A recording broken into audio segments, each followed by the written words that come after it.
Thank you. Next up from Scream and also from Deadwood and a host of many other things, including To Hell and Back, also Preacher, and The Mandalorian, and also, I believe, the Book of Boba Fett. Please welcome W. Earl Brown.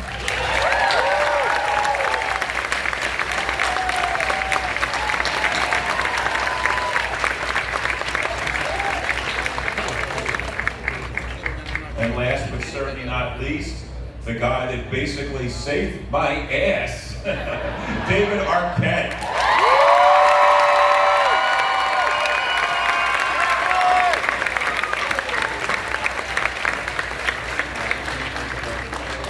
And again, David, I really want to thank you, man. You pulled through for the fans. It was absolutely phenomenal to have you here. I really, really, really appreciate it. Thank you.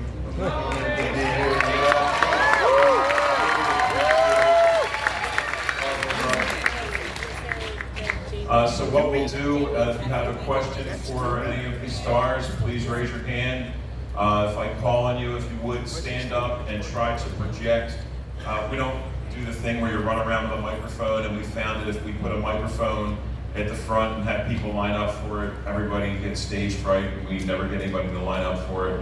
So it seems that the best way to do it is have everybody sit in the comfort of your seat, raise your hand.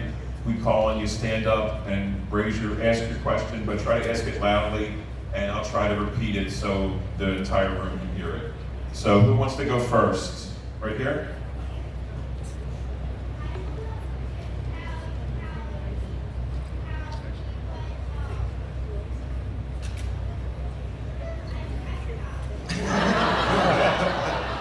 I'm confused too how I was.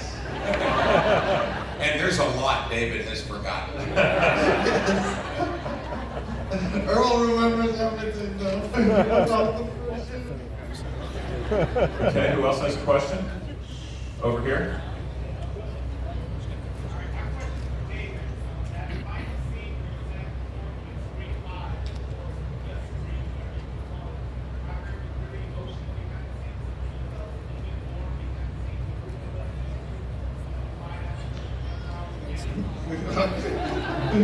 No, all the crying was on camera. They didn't use any of those takes. But Scream's been a really amazing experience for me. I mean, there's not a lot of films that, at the end of them, you have an 18-year-old daughter now. So, so there was a lot of emotion there. And, there's a lot of love, but just in general, just co-parenting. And there was these strange parallels that were going on, with the movies, with real life. So when it came down to doing this scene where we're talking about, breaking up and all this stuff, it was easier to tap into emotion, you know what I mean? So, there were emotional takes. I found that a lot of the time when you get really emotional, a man gets really emotional in a scene, they'll typically want you to tone it down and they'll go for a safer take, and they did go for a safer take. But if you've ever been in one of those situations, there's often times where you do something, a lot of people say oh, it was kind of too big, can you bring it back? But then you look at the real world, or if you've had one of those conversations where you're talking about the end of a marriage, you know what I mean? There is real emotion involved, and a lot of the time they shy away from it, but I didn't in my giving it. So there was a lot of stuff there. We didn't cry afterwards. It was just at that time. It was more of the earlier takes.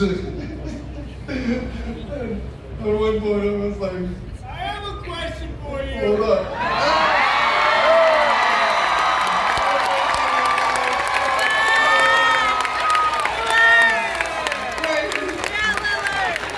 Yes, Stu is still alive. He's in the hospital. I do say in the last scream. He's a real.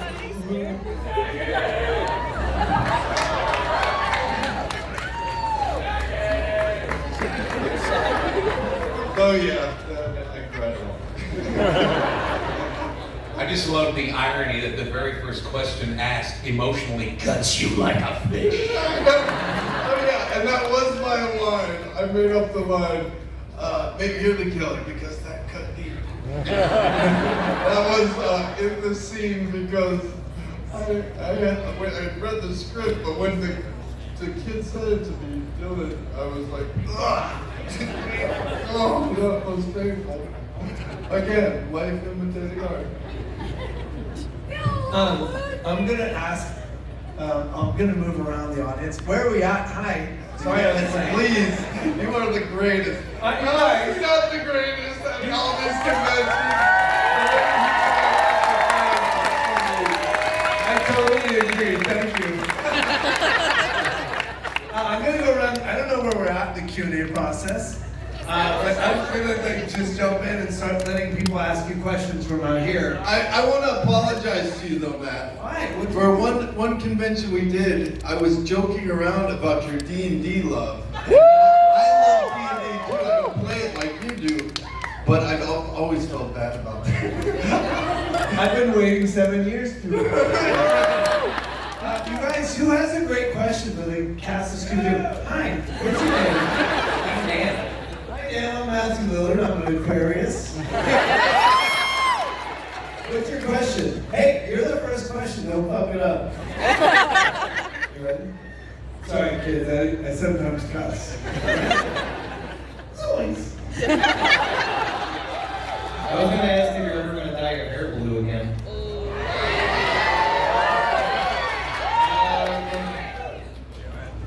Yeah, sure. Who has the next question? Who has a question for the cast? Hi, what's your question? She's saying, I had no idea you were so good looking in real life. I just want to say thank you. No, she asked how much improv was happening in the movie. In the original screen, In the original script. quite a bit. The line I'm known for, my name's not Jesus, was actually Wes Craven's line. He goes, well, we need to fill this moment. Just say something to Courtney as you're grabbing the camera, and we did a few takes, and then he leans in and goes, say, my name's not Jesus. And that's the one. So, but yeah, there was a lot of improvising. Yeah. I think a lot of it was in your room. Remember you used to, we'd go to, first of all, we all hung out every night. The whole cast and crew were in the same hotel. That's never happened since that I've ever worked on location. So, his room was party central. That's He 100%. big surprise. That's not a joke. Okay, I'm going to give you this is a riddle. Guess this. Which cast member bought a go-kart and we raced it down the hallways of the hotel? That would be David Arquette. We couldn't turn it around. We would have to pick it up and turn it around manually and then drag race it back down the other way. We got kicked out of our hotel 3 times. It was a double tree too. It was That not a was you go-kart. last night. We bring this back. David, what is your memory of being in that space and time in your life? Like, what are your memories about Scream Month specifically?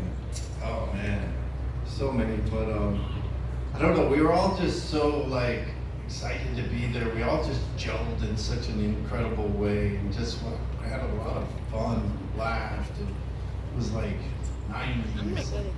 I don't know. It was just really fun. We were just all like, we didn't know it was going to be this huge hit at the time, but we all felt good about it. Like, having Wes was just, I mean, working with him was just a dream in general. It was such a sweet, soft-spoken, but amazing thing, twisted kind of guy.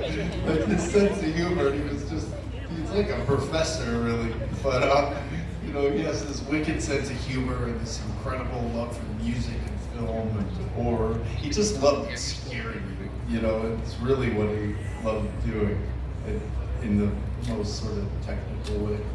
But I don't know, we just had a lot of laughs, we just had a lot of fun. It was, When I told the story, when I joked that we did get kicked out of our hotel 3 times. And I think it was Lillard who found the round barn. So we'd be at night. Did you find that barn? Oh, yes.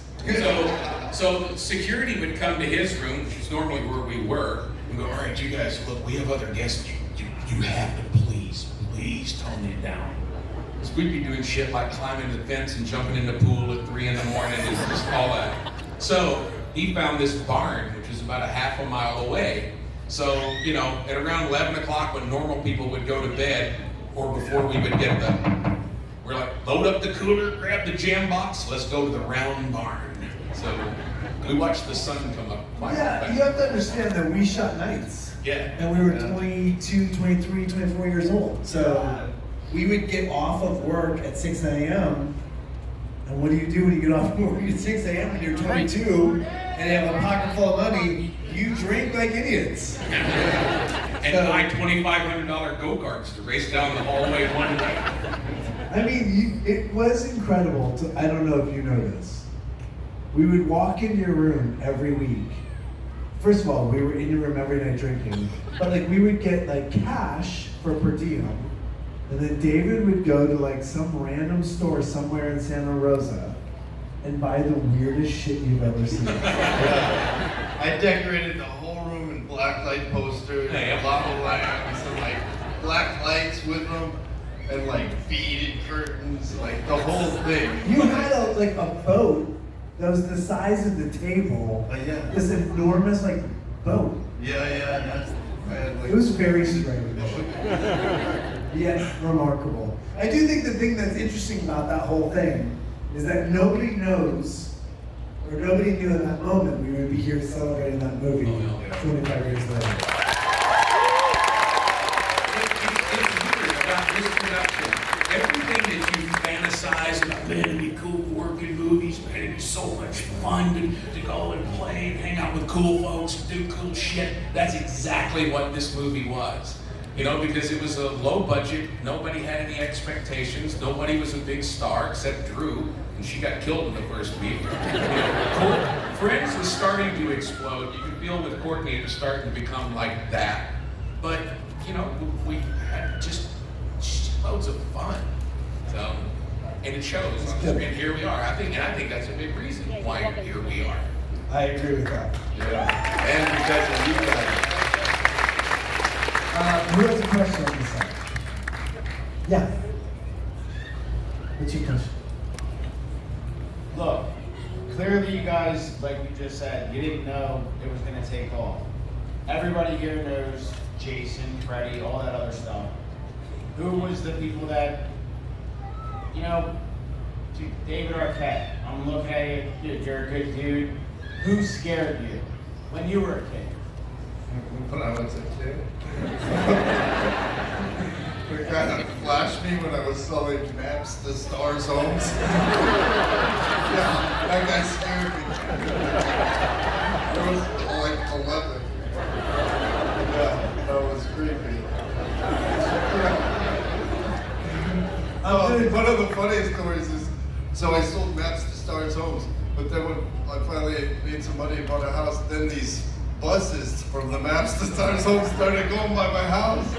So I'm like, this isn't streamer related, but my daughter was there one time and she was with her friend. They were putting on this like circus act. They're like, we need some people to watch our, call your friends. And I called my friends in the area and no one was there. So then the next time one of these buses came by, I stopped them. I said, come inside, there's a circus show. And they all came inside. They're all from Australia. We came inside and my daughter and her friend were like, what? I was like, come on, you asked for an audience. That is the weirdest thing I've ever heard. That's so surreal. You're hilarious. Does anyone else want to answer that question? Like, what scared you? Like, scary movies. I'll jump to the question that somebody's going to ask at some point. What's your scary movie? What's your favorite scary movie? Halloween. I was my freshman year of there were 3 movies that made me want to be in movies. Animal House, Star Wars, and Halloween. They came out when I was about 14. And I came from a small town in Kentucky from a blue-collar family. And back then, we didn't have your fancy Betamax. We had to go to the movie theaters, my God. And I went to see them multiple times and remember thinking, I want to. But that feeling, that communal sense of fright. I saw this cool video on YouTube where they had done a infrared filming of the audience watching Halloween in 1978. And just that feeling. Remember the first time when Michael Myers sat up in the front and that shock. We hadn't seen it. That addicted me. Here we are. Lee, what about you? So my earliest memory of getting scared from a movie is those stupid flying monkeys. That's weird. I lost sleep over the flying monkeys. I won't watch it until today. I'll turn that section off. No, I hate the flying monkeys. Dave? I love The Shining.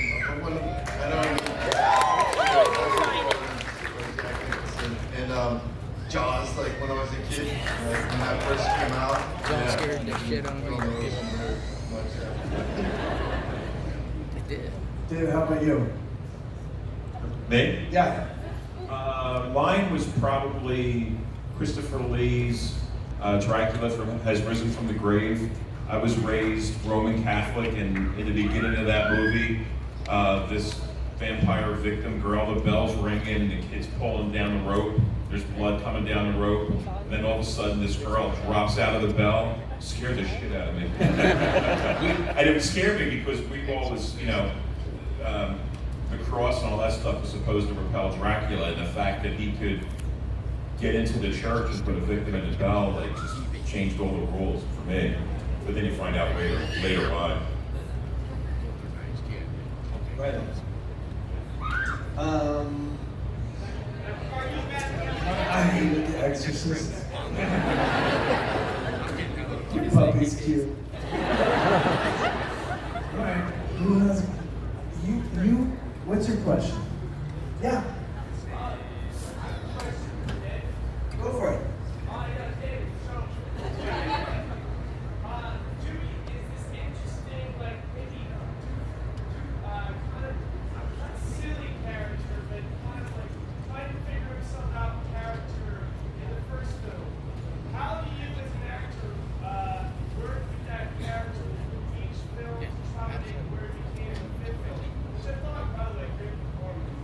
I agree. David's performance in the fifth movie is fucking amazing. You're amazing. I guess the question is, how do you build the maturity of a character that starts off a little silly?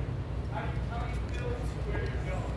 Everyone heard that question? Can you guys hear that? Okay, great question. Thank you for your question. We had a lot of debates about like where he was, in the thing. They had him a lot like more of a drunk, that they cut a lot of that out. Because I was saying it's just not doing it. My life story was a little different. Like, there were a few things that I was like, this is cutting a little too close to home. But yeah, so I mean, there were certain things that, I had experienced in my life, and life does have a little bit of a way of kind of like, when you're young in the 90s, and then when you get to the 2020s, like things have changed. It's like it's easier to kind of be that sort of set. I think there was also a lot for that character to draw on a lot of the reality that he had lost his sister. There are all this all these like murders and like these people doing these things, and he just wanted to be a good guy, but then he kind of got turned on by the force, so he's a little bitter at that point, and so there was a lot of things to draw from. And then if you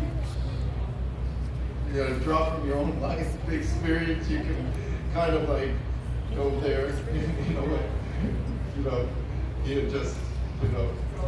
gotten a divorce and a whole thing like that. So all that stuff. So this young man is an actor. So we talked about career. Can you guys just talk a little about perseverance in your career? Well, here's my whole thing about these moments. My whole thing is like our job, you think it's glamorous and always awesome and always perfect. And our job in this moment is to tell you about our lives for real. It is not always great. We are not always on the up. Shit ebbs and flows. And I think it's more important to talk about when shit is hard than when it's all glorious. Yes, Scream was fantastic. But for 1 second, if we can articulate to you what it's like to struggle through, then we may help somebody else in this audience as well. So can you guys just talk about for 1 second what it's like to be a character actor? What it's like to persevere through a long career as a stuntman and somebody working in this industry? Like, the ups and downs is legit. Well, I was once asked at a panel for these kids from North Carolina School for the Arts. Most of them work behind the camera. One very industrious young man on the front row said, "Mr. Brown, how can I best prepare myself for a career in Hollywood?" And I said, "You really want this? You want this more than anything?" He says, "Absolutely." So the thought came to me full formed there. I will share with you now the best piece of advice I could give anybody who wants a career in the arts, in any sort of art, anything that requires self-expression and requires your spirit.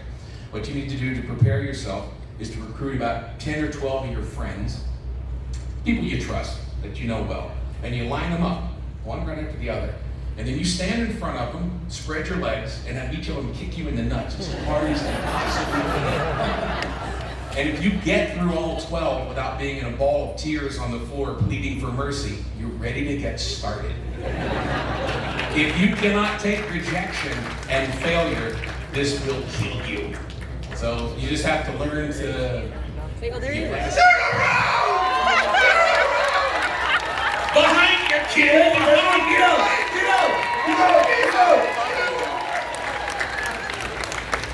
Did you hear that question? I was like, I want to hear their answers. So, stunts, yes. I'm here. All right, so when I started out, I worked 3 jobs at night, weekends, whatever, to support me enough to keep everything, keep the money flowing, so I could go out and hustle. I mean, I would go out, sneak onto Universal, look out of Spielberg's book. I'm like, hey, if you can sneak on there, I can. I just get onto the studios, go hit the stunt coordinators, talk to them, hustle my way into maybe 1 job every 6 months.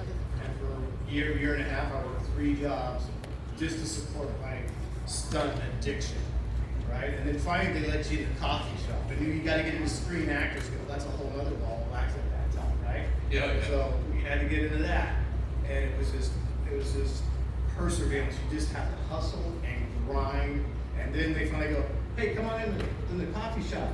Yeah, sit down. No, we're not going to serve you, but you can sit down, right? And then it took, in my opinion, unless you're born into a dynasty of stunts, right? And there's some big, heavy stunt dynasties out there. It's a 10-year start. Stunts is a 10-year program. I didn't really, so I started it off in my early 20s. I hit my stride in my 30s, pulled it all out for the next 20 years. Got tired of that, being sore. Finally got smart and like, hey, I'm gonna retire. Except the big difference is that in my part, the kick in the nuts was metaphorical, and yours it's literal. And so that's right. So I did over 100 commercial interviews before I got one gig. One, Yeah. And you go over and you just got to grind, and they're just gonna kick you down, grind you down, and you better have a hobby. If you're sensitive, there's no place for you. Jim. I'm here for the nut kicking interview. Is this the nut kicking interview? Hey, aren't you I walked in and all I saw was a girl. Now look, what you gotta do is wear a cup. Somebody with steel tip boots is gonna come in here and gonna wow on your nuts. Listen, I'm sorry I'm late. I was getting Matt's leftovers. I regret giving you the mic. David, how do you persevere? Well, yeah. I mean, I don't know how many like now a lot of the auditions are on Zoom. Just countless auditions and studying all this thing, and not even hearing back or not even like knowing what they thought about you. Just constantly. And then one recently I got. I was like, what? This is amazing. It was, so it's not like, so it takes a lot. I mean, you know, it takes a lot of like, even like when you're, you know, doing, you know, one of the bigger screens or something, and then you find yourself on a set where it's an indie budget and, you know, low budget, so you don't have a trailer, you don't have any of the sort of perks that they have. I don't know, but it's always a blessing just to be able to work, and I like to stay busy, but it's a ton of rejection. I mean, and it's so much rejection that when you then get your next job, you're like, I know they're gonna fire me. Or like, I'm not gonna remember my life. So there's all this pressure you're putting on yourself. I've found out just in life in general, it's really a battle with myself. You know, not beating myself up, not getting in my own way, not like, you know, being my worst critic, you know. So Yeah, that helps a lot. Dude, that's it. That's it. So I had not worked in a year. So I've done X amount of movies, I've been around X amount of time. I have to feed kids. My kids are here. My daughter showed up today. But I don't have a job. So the thing you have to understand is that moments like these, at this con, you're feeding my kids. So I want you to know something. I appreciate you being here. I appreciate you speaking your money and supporting these people and me and our family. You may not hear it enough this weekend, but we are grateful and thank you so much.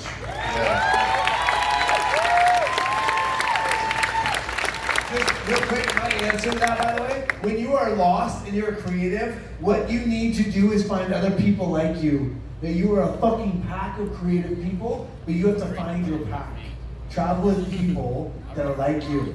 End of story. Next question. And you have to create too. Yes. You have to create. It doesn't matter if you're getting paid for it or not. You do your thing. This is the best thing that ever happened. Don't turn it off. Please don't turn it off. I just want to say, I don't have any kids. I don't have any kids, but I'm so hungry.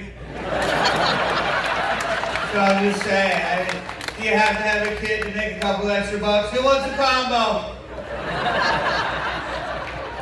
Oh my God. All right, next. You guys were so happy when I wasn't in the tent, right? You guys, this is my kid. They had amazing. Mason!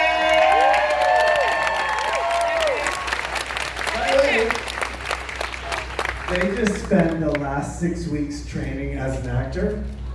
So they are incredible. They just played Hamlet last year. They're fucking amazing. And they hate every single second of this. But I'm so proud of them. I was gonna cry, but I decided not to. No, you should cry. Cry more. I cry all the They time. should use it. Who has another question? Okay, go ahead. Don't ask me a question. Ask everyone a question. Stu is definitely still alive. David's just confirmed. I said, in the last stream, I said, yeah, he's a real loony bin or something. Real Looney Tunes or something like that. I think. What? What was the line? He's a real loony, I think. I personally think that you're right. Yeah, bro. You know it's going to be all over the internet. Too bad they never called me. 5 minutes. What's your question? So which one of your characters do you think is most like in real life? I think, look, I think our gift is, my belief is that I'm in every single one. As messed up as it is, as charming as he is, I bring me to whatever I do. I think that's my gift, actually, is that I can find a way in to love every single fucked up character I've ever played. Sorry, kids. So I love all of them. Yes.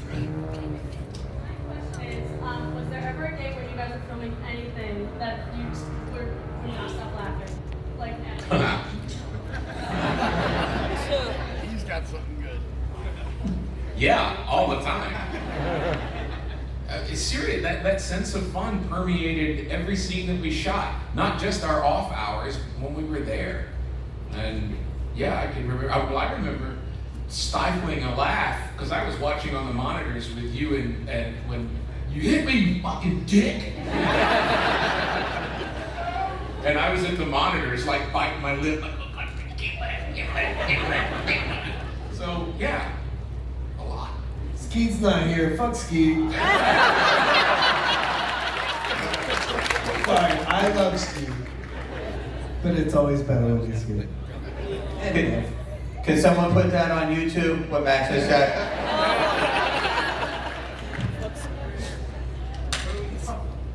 Stu Walker is alive. Fuck Stu. Hashtag fuck Stu. I can see him in his trailer right now, like, phone dings. What the fuck?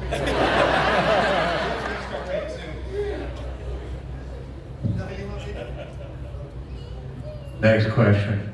We got a question. I'm gonna go with the tie-dye shirt. What is it, bro? Use your diaphragm. I'm so happy to be here. Thank you all for being here this weekend. I had a pleasure meeting all of you. I was just curious. My friends make fun of me to become a big 90s person still.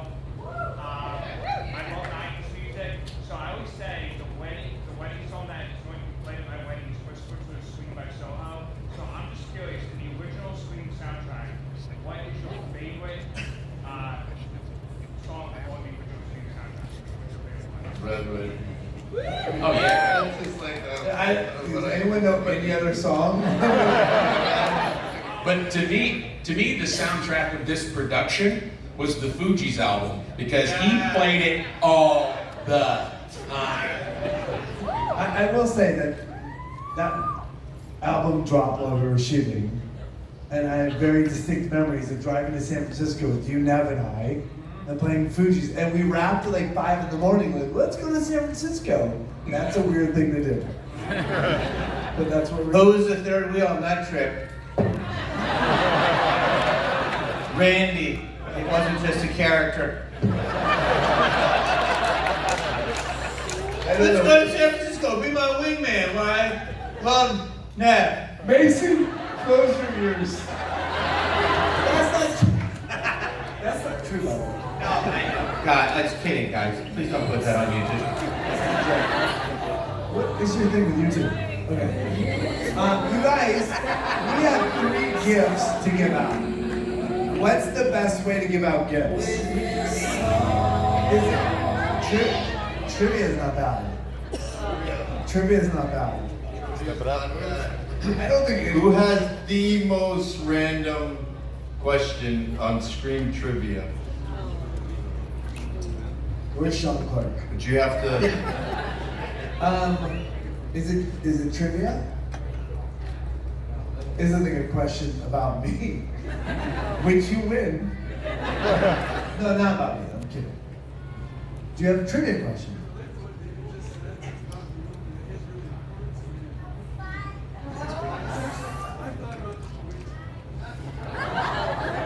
If you've thought about it for weeks, now is the time. We're almost done. We have 15 more minutes. Okay, come. Uh-huh. Uh-huh. Bro, it was 25 years ago. I was drunk.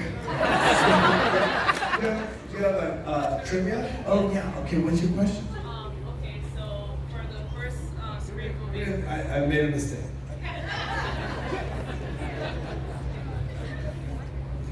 Hi. Okay, so for the first Scream movie, what scary movies, name at least 3, that Billy Loomis talks about? Because there's 3 different scary movies that he talks about throughout the movie.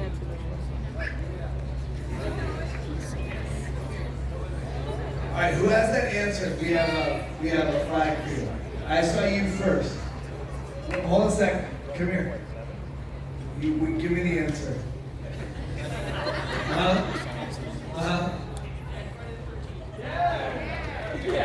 right, you win the flag. My man wins the flag. Give the kid a band. All right, we're gonna keep going. You'll grab a flag. We're gonna keep going and ask questions, and we'll come. Whoever has the next trivia question, hold on to that so you know. But who has a question? Your question.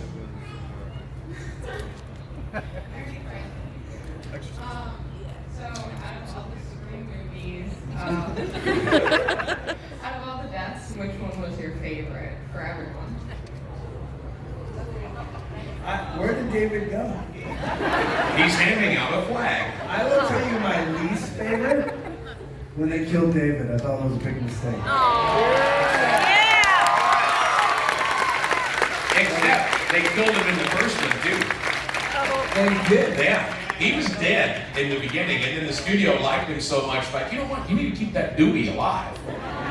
So that's where the ambulance scene was added, with him being put in the back of the ambulance. So in editing, if we can make a deal, so he was killed twice. I think they did that on the night. They were wheeling you out. Yeah, Wes said, I'm gonna put you in the gurney there.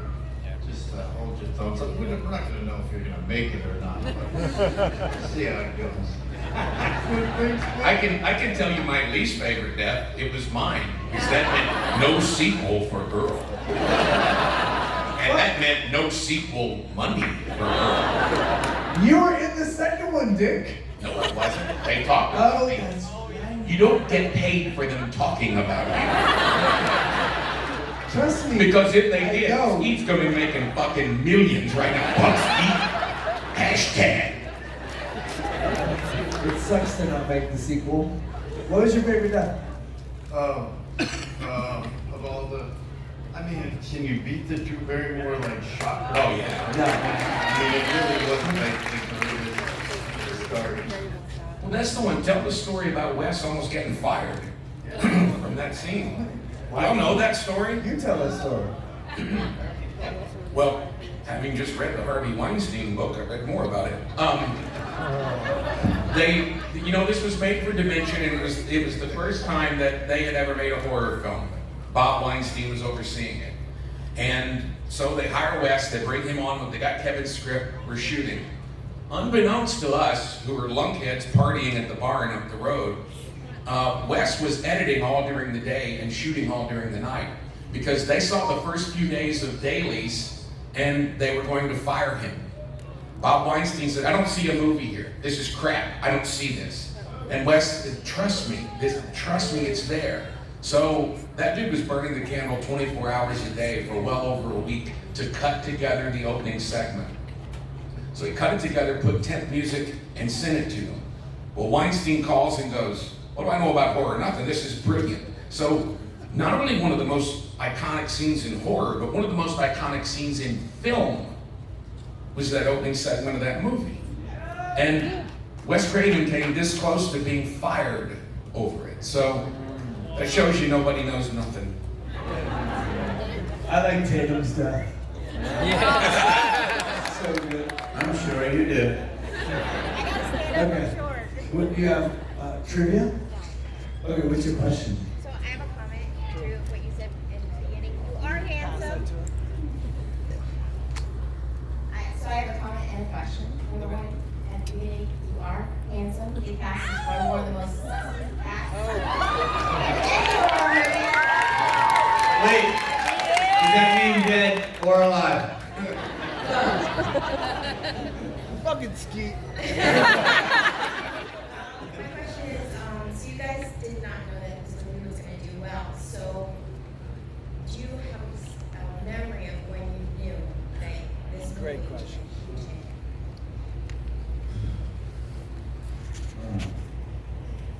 Seeing it in the movie theater where people paid to walk through the door and seeing that response.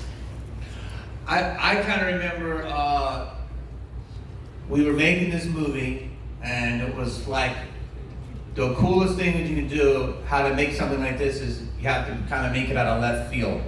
So this was a crazy original idea, and they didn't know what to do, right? So when we were making it, it was about 12 million. And I just remember if we did 20 million, and then we could do really good on video. That's what I remember thinking. If we could do good on video. And then once they had the first screening, I'll never forget, in Secaucus, New York. And people like were running out of the movie theater going crazy in Secaucus. Jersey. Is that Jersey? Yeah. Thank you, Alexa. I appreciate that. I didn't know I'd ask you. I know the rules of horror movies, okay? I don't know locations. Anyway, okay, good talking to you. She is not impressed. The fact that they dumped it on Christmas, I was like, oh, the movie sucks. And it wasn't until we ran into Wes and Marianne, the producer, and they said, congratulations, you have a hit. I'm like, we didn't really make that much money. And they said they've never seen test scores like that. And they're like, they're tripling their budget, and it's going to be a huge hit. Which again, here we are all these years later, and I don't think anyone expected it to be rolled out. So I have a great news story about test screening. Maybe one of the reasons they had such great test scores, is because I used to work at a newsstand on Melrose, like right during this whole time period, and we used to always hang out there. And they used to come by and hand out these test screenings for people. And he'd ask, I said, oh, what's it about? And they're like, oh, the small town, there's a killer. And I was like, okay, I'll go. Because I had just filmed what they just described. So I go there, and I'm sitting in line for this test screening, and they see me. They're like, David, you can't be here. I was like, I got the test screening for this movie. I don't know what it's about. They're like, come on. But they let me sit in the back, and they just said, you can't let anyone see you. But I got to watch Wes watch the movie, and it was my favorite thing in the world. You'd be sitting here, and you just look around, and then they'd go like, ha!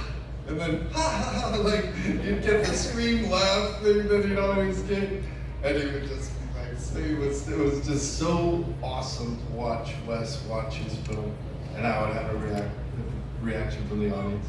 You said the scream laugh. That reminds me. We had a dinner at Wes's house before we went up to Santa Rosa. But he said something to us that always stuck with me, because I'd worked with him a couple times before. And the last movie had been, I had a small thing on Vampire in Brooklyn, but Wes said to us, he goes, we're making a satire of horror films. We're making a satire of the genre. However, we must never fall in the trap of thinking we're making a comedy. Because as I learned a very valuable lesson on my last film, if it is not scary, it will not be funny. So, he pulled off that perfect balancing act and got a lot of laughs and screams and laughter. Is it anyone's birthday today? Is it your birthday for real? Happy birthday. Hey!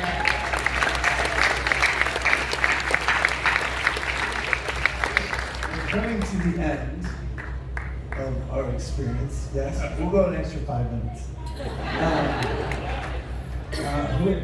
We have one last trivia.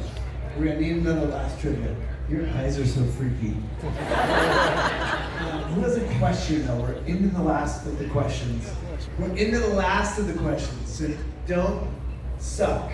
Come here. Are you Elvis? You look amazing.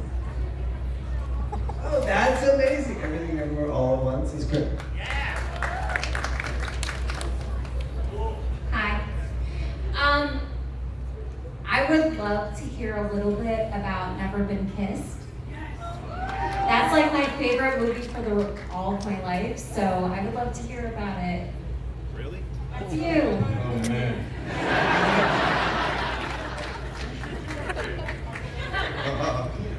Oh man.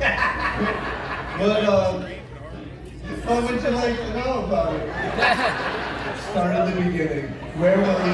And she wants to know everything, everywhere, all at once. Well, I've known Drew for a long time. We were like, grew up in the city, friends, so she was very much like a family member and friend.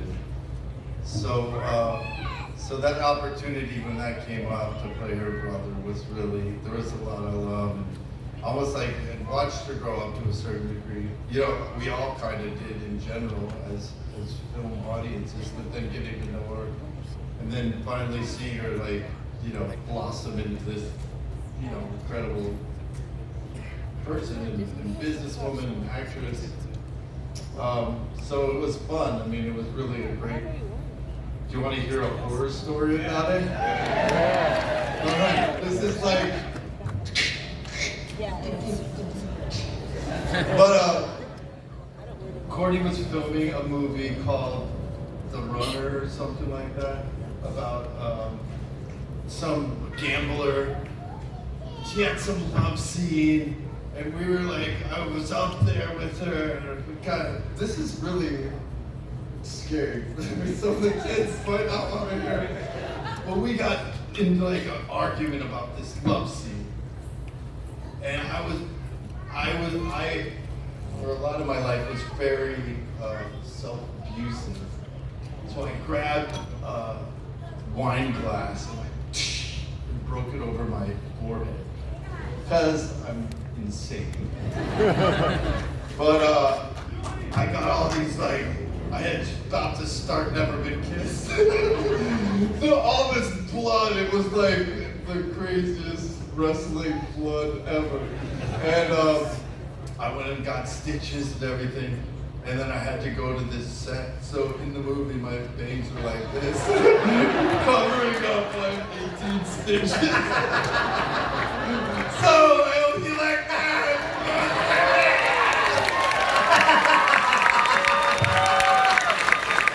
Nobody shares like I share. Okay. That doesn't ruin your love for her. Please do not post that on the internet. We could save that for the DVD extras. Please never ask a question about that movie again. That was a moment of celebration. And yet it ended up not being a moment. Right, oh, young man, please stand up. You're Lucas. No. Oh, actually, my bad. Sorry. This is my dad's question. He's just deaf. And then he asked, how did you all get into the movie? In the screen? Oh. Sorry. I took a wine glass, I smashed it on my head.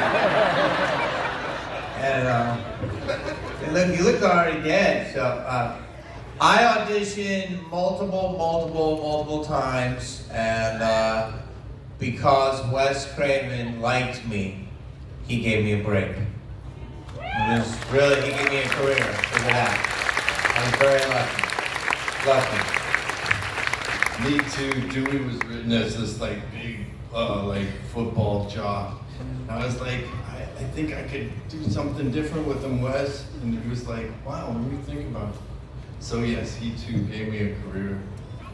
I had worked with Wes on, I went up to LA and just moved out there from Chicago, went out to try it out. I got a pilot, I got a TV movie, and I called my wife and I said, we have to move out here because this is low-hanging fruit. So we moved, pilot didn't get picked up, the movie came and went, and I had 7 months of nothing. And I'd been doing pretty well in Chicago. Anyway, the same casting director who did the pilot had called and asked for me. And so I went in, they said, you know, they're super secret, it's a Wes Craven project. They're not giving the script out. You have to go to the office to read it. So I have, my second favorite scary movie ever is Nightmare on Elm Street. And I did not like some of the sequels. So I didn't know at that time that Wes didn't have anything to do with anything except Dream Warriors. So I go to the office and it says Nightmare 7. And I thought, shit. So I start to read it. It was the first meta horror film. Before this, So anyway, long story short, I got cast in it in one scene, nice scene. At the end of the night, we're like 3 or 4 in the morning when we wrap because we shot at a hospital. There's a knock. I'm in the honey wagon, you know, the tiny little dressing room, and there's a knock on my door. I'm like, so I open the door and it's Wes. And he said, hey, I'm so glad Gary pushed for me to hire you. This is really good. Here's my number. Let's stay in touch. So that's what led to future movies. And then I got Scary Movies. It was called Scary Movie, you probably most know. And I heard everybody talking about it. So I got a copy and I read it. Honest to God, I didn't see what was special about the script. Like, well, all the plot points fit, you know. But, and a lot of those movies because Kevin and I are the same age, so a lot of the movies that we watched that influenced this film, a lot of them didn't make sense. But anyway, I didn't see it until we got there and we shot it. So that's how I ended up in it, a phone call from Wes. And I called their office and said, hey man, I just read this Scary Movie. And his assistant, Jeff Benner, at the time said, actually, we were talking about you. I think Wes wants you to be the Kenny camera, the guy. So that's it. So I took the easy route. You know, from the stunt side of the world, you have a stunt coordinator who's the boss. And Tony Caesar, who was the stunt coordinator second unit, he did 18 of Wes's films. And I probably did 6 to 8. So I knew Wes, I knew Tony. Tony and I are still in touch to this day. You know, great friends. Families grew up together. And I had a history with Drew, because I worked with Drew on a few other films. And he goes, hey, we got this opening sequence. Why don't you come on up here and let's do this? I'm like, okay. I'm a working stunt guy, so I'm like, yeah, sure. And so that's how I hit Scream 1, and then we got back for Scream 2. I did You worked with Wes prior to that? Hey, we did, I think we did Nightmare. Nightmare was on that one. People Under the Stairs. What year was that? 90. It was all. I can't shocker people Under the Stairs. Yeah. So, but 1991. So I think the first film I did with Wes was the original Night. I think it was like 90. You guys know when was Nightmare on Elm Street? The first Nightmare? 1984. There you go. That was the first one. That's where I December. Here we are in the mid 90s. Early 90s, we still working on Wes. So we did a bunch. He trusted me, and I didn't have too many take twos as a stunt guy, so I guess that was good. You kept allowing Tony to bring me back. It's good. Yeah. What about you, Lillard? You didn't answer the question. I'm about to. So I want you to know something. Can you stand up real quick? You just signed all that for your dad. I want you to know, I have kids. I think you're an amazing young man. Can I give this to you?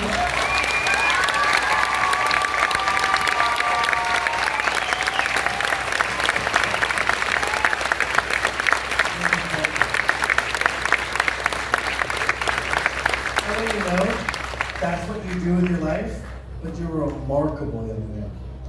Yeah. Well done. So, here's probably Thank you.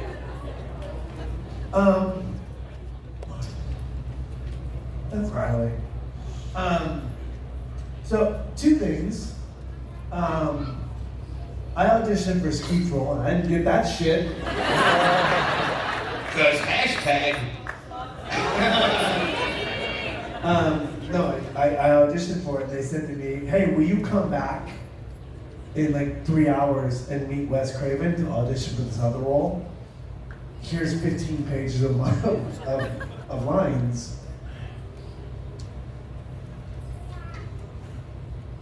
Sorry, the kid's killing me. And I jumped in and I did it. And he gave me the job in the room. But the important part is that when we were shooting the movie, we talked about hope and how you continue and persevere, which I think is super important, way more important than talking about success. It's like, how do you fucking survive? And so in the movie, we're shooting the movie at one set cell phone, and Wes had the cell phone, and I had to call my mom. It was my mom's birthday. And so I found Wes, and he was talking to Marianne, the producer. He's like, we were just talking about you. I'm like, why? He's like, well, we were just saying that one day you're gonna win an Academy Award. And I said, well, you should call my mom and tell her that. It's her birthday. And you have the only cell phone. And so she did. He picked up the phone, called my mom, and said, someday your son's gonna win an Academy Award. So in moments like this, when I haven't worked in a year, and you start to wonder if you're ever gonna work again, you like have to hold on to these little trinkets of confidence. And so for me, Wes Craven, in that moment of like one day you win an Academy Award, is the thing that lets you have hope that someday you're gonna work again. I want to say thank you again for being here tonight. Thank you, Dave, for having us all. And helping us do our thing. We are so grateful that you're